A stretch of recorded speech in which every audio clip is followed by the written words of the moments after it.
Hello guys, welcome to my channel Ranju Singh fame में आप सबका स्वागत है गाइस। तो मेरे सारे काम आज हो गए गाइस। आज कल मेरा फास्ट था और आज हमने सुबह सुबह सुबह तो नहीं बोलेंगे, फिर भी 8:30 बजे के आसपास नहा वगैरह के पूजा वूजा करके, और खाना तो कुछ वैसा नमक बना नहीं था। सुबह सुबह मन भी नहीं कर रहा था कुछ खाने का, तो मैंने फिर आज भी फ्रूट्स ही खाए अपने ब्रेकफास्ट में। उसके बाद फिर बाद में मैंने बनाया था खाना, दाल चावल सब्जी। मैंने मूंग की दाल बनाई गाइस, और कच्चा चावल और भुजिया। सिंपल खाना मैंने बनाया, दाल चावल सब्जी, नींबू डाल के पापड़, पापड़। ये खाना मैंने आज खा लिया। खा के थोड़ा रेस्ट की हूँ। उसके बाद मैंने सोचा कि चलो आप लोगों से बात करती हूँ कि आप लोगों का कल का फास्ट कैसा रहा और आपने फास्ट कितने बजे तोड़ा। तो गाइज मैंने अपना बता दिया, आप लोग अपना बताइएगा। कल का दिन बहुत अच्छा रहा। यहाँ शाम को जबरदस्त बारिश हुई, कानपुर में जबरदस्त बारिश हुई। और मैं यहाँ सोच रही थी, कानपुर में एक मंदिर है सिद्धनाथ मंदिर, जो जाजमऊ क्षेत्र में पड़ता है। ज्यादा दूर नहीं है हमारे घर से, मेरे ख्याल से 2-3 किलोमीटर होगा, 3-4 किलोमीटर होगा। लेकिन गाइस सावन में वहाँ बहुत मुश्किल होता है।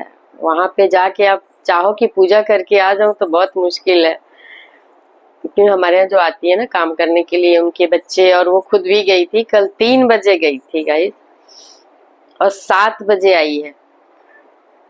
7 बजे लोग 5 बजे तो मंदिर से बाहर निकले, 3 बजे के गए। 2 घंटे उनको मंदिर के अंदर जाने में लग गए। अंदर जाने के बाद तो मेरी तो हिम्मत ही टूट गई कि भाई इतना दिक्कत तो मुझे नहीं हो पाएगा एडजस्टमेंट, क्योंकि मैं गई हूँ गाइस, बहुत भीड़ होती है। एक तो स्टार्टिंग में पतली है, लेकिन है बिल्कुल गंगा के किनारे, बिल्कुल गंगा के किनारे है। आप गंगा का नजारा कर सकते हो। तो मैं सुबह के टाइम तो नहीं जा पाऊंगी और मंडे को नहीं जा पाऊंगी, क्योंकि बहुत रश होगा। शिव का, भोलेनाथ का महीना, पूरा सावन उनका ही महीना है, उन्हीं के लिए, उन्हीं को समर्पित है। तो मैं किसी और दिन जाऊंगी, और गंगा का नजारा देखने का बहुत मन हो रहा है। तो मैं जाऊंगी तो मैं उसका वीडियो शूट करके आप लोगों को भी दिखाऊंगी। तो गैस अब मैं बात करूंगी सोशल मीडिया में अड़े बाबा पे। मैं किसी के उस पर नहीं बात कर रही थी, लेकिन कुछ कुछ बातें ऐसी आ रही ना गाइस कि मन हो रहा है, अंदर से आवाज आ रही कि बोलना चाहिए और कुछ अपनी राय रखनी चाहिए। तो गाइस, राज फैमिली ने जिस लड़की को, वो लड़की जिसका पेरेंट्स नहीं है, मदर फादर नहीं है, नहीं थे, मतलब अभी भी नहीं है, और अकेली बच गई थी। और वो उसकी माँ और उनके फैमिली टर्म्स थे, राज परिवार सिवान में जो फैमिलीज है, जो सचिन मनीषा के नाम से काफी फेमस हुई है। नवंबर में कंट्रोवर्सी की वजह से भी फेमस हुई है। एजुकेटेड फैमिली है गाइस, काफी स्ट्रगल किया है उन्होंने अपनी लाइफ में, और एजुकेटेड है सब। बच्चे भी उनके तीनों ठीक ठाक उस पे हैं, एजुकेटेड है। तो सचिन की माँ, अप्सरा मॉम की वो फ्रेंड थी, ये अड़े बाबा की मम्मी, फैमिली टर्म्स थे। तो अप्सरा मॉम ने से इसने पूछा, इन्होंने, अंशु जो है अड़े बाबा, इन्होंने पूछा, इनका नाम फेमस है यूट्यूब पे, अड़े बाबा। अड़े अड़े अड़े करती है, इसलिए अड़े बाबा नाम रख दिया गया है उस यूट्यूब पे। गाइस, राज फैमिली ने अपने हिसाब से जो भी अच्छा कर सकता था किया है। आज के टाइम में एक भिखारी को कोई भीख नहीं देता है गाइस, भगा देते हैं सब, और देने वाले देते भी हैं। तो बिहार और सिवान में अच्छे लोग भी हैं। तो इन्होंने उस लड़की का गाइस कन्यादान किया। कन्यादान ऐसे तो नहीं होता, खर्च भी होता है। ये तो बोलती है कि आपने कुछ नहीं किया, सब हमने किया, जो भी बोला हो, लेकिन होता है खर्च। अब आप जब पेरेंट्स बनते हो किसी के, और कन्यादान कर रहे हो, तो ऐसा कैसे पॉसिबल है कि कुछ नहीं दोगे? दूसरे को दूसरे दे देते हैं, और उस लड़की को आप नहीं कुछ करोगे, कुछ नहीं दिया होगा। शादी कन्यादान दे रहे हो तो जरूर हुआ होगा, लेकिन ठीक है, वो ये जाने वो जाने, हम लोगों को तो इतना नहीं पता है।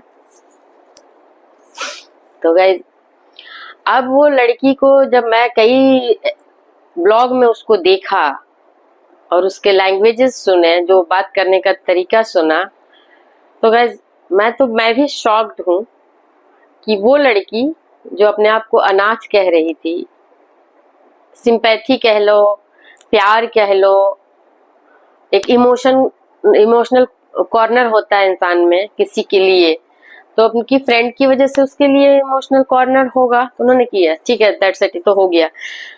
अब इस लड़की ने उनकी बहू मनीषा, मैं मनीषा को अच्छा मानती हूँ, इसलिए नहीं मानती हूँ कि उसमें क्या है क्या नहीं है, मैंने इतनी सारी सिचुएशन जो हुआ कंट्रोवर्सी, तब से मैंने देखना शुरू किया।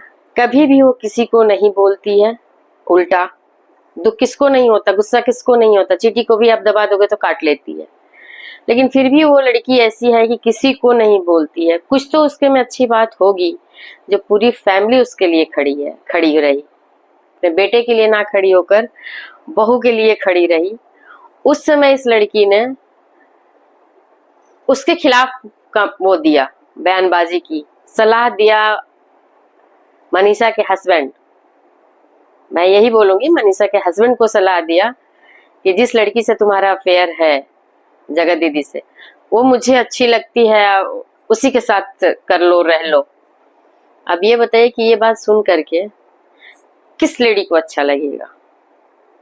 एक तो उसके साथ इस तरह का हादसा हो रहा है, इस तरह की कंट्रोवर्सी, गाइस ये सिर्फ कंट्रोवर्सी नहीं थी, ये सच्चाई थी। मैं मानती हूँ कि ये सच्चाई थी, जिस हिसाब से मैं, क्योंकि जब सचिन लाइव आया था और वो प्रूफ दिखा रहे थे मोबाइल पे, वो बोल रहे थे, वो लाइव मैंने देखी थी, और काफी इंटरेस्टिंग हो गया था वो कंट्रोवर्सी इसलिए कहेंगे कि बहुत सारी बातें मिल करके अब उसमें कुछ सही कुछ गलत हो सकता है। तो इस लड़की ने वैसा किया, आज वो अपने माँ के खिलाफ भी खड़ी है, माँ के लिए भी बोल रही है, पूरी फैमिली के लिए बोल रही है। उसका हस्बैंड एनिवर्सरी था परसों 9 तारीख को कि 12 तारीख को, कुछ ऐसे ही था, 9 तारीख को था शायद, जुलाई 9 को। अब आज तो आज 14 तारीख है, 14 है 15 है, 14 तारीख है, 15 तारीख है आई थिंक, क्या है डेट, 15 तारीख है गाइस। तो इनके घर में भी कल मनीषा के देवरानी की एनिवर्सरी था, मैरिज एनिवर्सरी, उसकी भी एनिवर्सरी थी। वो लड़का, वो हस्बैंड उसका, अड़े बाबा का, अच्छा दिखता था, सबने तारीफ किया था। इतनी गंदी गंदी बात बोला है गाइस, बिहार के लैंग्वेज में इसको बहुत गंदा बोलते हैं, जो बहुत सारे रिएक्शन वालों को भी मैंने सुना। तो वो जहाँ के है, मे भी बहुत सारे लोगों को उस लाइन का मतलब भी नहीं पता, फुला दूंगा, मैं फुलाना जानता हूँ, ऐसे में ये इसका मतलब काफी बिहार के लैंग्वेज में इसका मतलब बहुत गंदा होता है गाइस।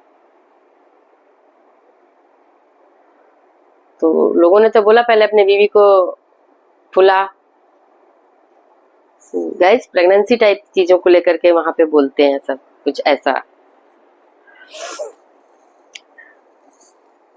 तो इतना गंदा बोल रही है गाइस, और एक तो झूठ बोल रही है, डुअल थिंक है उसका, उसी बात को तुरंत बोल रही है कि नहीं मैंने ये नहीं बोला, थोड़ी देर में जस्ट उसी टाइम एक पार्ट में नहीं बोला, दूसरे पार्ट में, पार्ट मतलब अलग वीडियो में नहीं, जस्ट सेकंड ये हमने ऐसे बोला, जस्ट सेकंड ऐसे घूम लो, जैसे तलवार की धार होती है ना, एक इस साइड इस साइड, तो इस साइड ऐसे रख के इस साइड अभी बोल रही है कि हाँ हमने ये ऐसे नहीं ऐसे बोला, इसमें बोले नहीं मैंने तो ऐसा कुछ नहीं बोला है। बहुत सारे ऐसे एग्जाम्पल आप लोग देखते होंगे, तो देखिए। तो किसी की मदद करना भी आज के टाइम में गाइस सिरदर्दी है। ये लड़की इतनी चंट है, इस तरह से बिहेव कर रही है कि लगता है कि राज फैमिली उसकी वजह से है, वो उनकी वजह से नहीं है। जबकि सच्चाई ये है कि सचिन और मनीषा के द्वारा ही खड़ी की गई है वो। सोशल मीडिया पहले भी था, मोबाइल पहले भी थे, यूट्यूब पहले भी लोग कहते, पहले क्यों नहीं कर ली थी? तो नहीं, गुणकारी, जानकारी, एजुकेटेड सब चीज थी, सेल्फ डिपेंडेंट थी, तो क्यों नहीं कर ली थी? लोगों के घिस जाते हैं एड़ी और पेन और कमर, डांस वीडियो और ब्लॉगिंग करते, 2-2 साल निकल जाते हैं, साल भर निकल जाते हैं, तब जाकर के चैनल ग्रो हो पाता है। राज फैमिली के साथ जुड़ने के बाद इसका ये ग्रो हुई है, क्योंकि ऑलरेडी ये लोग फेमस हो चुके थे, इनका एक फैन फॉलोइंग था, और उसी में ये सट करके घुस करके करी या निकल गई, तो आज ये इसको बहुत ज्यादा घमंड हो गया है गाइस। ये लड़की क्या ही बोलूं, मनीषा के लिए इतना ये गड्ढा खोद रही है। बहुत लोगों ने गड्ढा खोदा है गाइस मनीषा के लिए। पता नहीं उस लड़की में क्या खराबी लोगों को दिखती है कि बहुत सारे लोग नेगेटिव है, लेकिन हाँ कुछ अच्छे लोग भी हैं जो भरपूर मनीषा का साथ देते हैं, क्योंकि वो बदतमीजी नहीं करती है, किसी भी कंट्रोवर्सी में वो जाती नहीं है। लोग उसके साथ घुस घुस के कंट्रोवर्सी ढूंढ रहे हैं, और ये ननद बनती है, इसको परिवार में शामिल किया था गाइस। ननद है सुचिता, पूजा, सुचिता का ही नाम पूजा भी है गाइस, वो नंद है, और सही मायनों में है एक परिवार के लिए खड़ी होने वाली लड़की। वो चुगली वाली लड़की नहीं है कि इधर कुछ और उधर कुछ। ऐसी लड़कियां खानदान परिवार में होनी चाहिए। ऐसी भाभियों को ऐसी ही ननद चाहिए, और ऐसी ही ननद घर परिवार, भाई का परिवार बनाने में मदद कर सकती हैं। ये नहीं कि हाँ तुम छोड़ दो, दूसरी के पास चले जाओ, दूसरे को लेके आ जाओ, वो नहीं। वो क्या बोलते हैं, चुगलखोर होती हैं गाइस, चिकनी चुपड़ी, कुछ मतलब होता है अपने आप को। क्योंकि जब इंसान बुरा काम कर रहा होता है ना गाइस, तो वो सपोर्ट ढूंढता है, जो सपोर्ट करता है वो बड़ा प्यारा लगता है। तो ये सपोर्ट करके उसके प्यारों में शामिल होना चाह रही थी, ताकि सचिन किसी को माने तो वो मुझे एक जगह देके रखे। प्यार तो करता था ना, क्योंकि भाई बहन सभी सबने एक्सेप्ट किया था, लेकिन ये इसका अलग ही डायरेक्शन जा रहा था। उस टाइम ये अगेंस्ट खड़ी थी, जब मनीषा की सास, ससुर, देवर, देवरानी, नंद, सब लोग मनीषा के साथ खड़े थे। वो पूरा परिवार अपने बेटे के अगेंस्ट नहीं बोलेंगे, लेकिन उसके डिसीजन के अगेंस्ट थे। उस टाइम ये लड़की घर फोड़े थी। मुझे तो लगता है कि सच में ये बात करती होगी जगदीति से, ये मिली होगी पहले भी। ये मनीषा की सगी कभी नहीं हो सकती है, और न जाने किस बात की खुंदक है इसको, क्या इसको चाहिए मनीषा से, किस बात की जलन है कि ये मनीषा को पता नहीं हमेशा टारगेट करती है और कराती रहती है, कहीं से ना कहीं से गाइस। और मैं मनीषा को बहुत टाइम से वॉच कर रही हूँ, उसके बहुत सारी चीजों को मैंने नोटिस किया। वो इस तरह की खुराफाती और गंदे दिमाग वाली लड़की नहीं है। फ्रेंड्स बनाना, फ्रेंड्स होना अलग बात है, मॉडर्न युग है, टाइम है, बाहर लोगों से कांटेक्ट में, जिसका मतलब ये नहीं है कि वो जिस तरह की ये लोग बातें कर रहे हैं। हस्बैंड की बुराई की है, ठीक है, की है, हस्बैंड इतना बड़ा गंदा काम कर दिया, अगर उसने बुराई भी कर दी है तो क्या जरूरत है कहानी सुनाने की है। जगह दीदी के खिलाफ बोलने का तो तुम्हारी हिम्मत नहीं, कभी तुम बोली नहीं। मनीषा ने अपने हस्बैंड की कुछ बुराई की थी तो तुम रिकॉर्डिंग करके रखी हो कि हम वायरल कर देंगे, और दिखा भी रही हो, दिखवा भी रही हो। गंदी लड़की। बाय बाय गाइस, दिमाग खराब हो गया इसके सुन करके, आज कई दिन से सुन रही।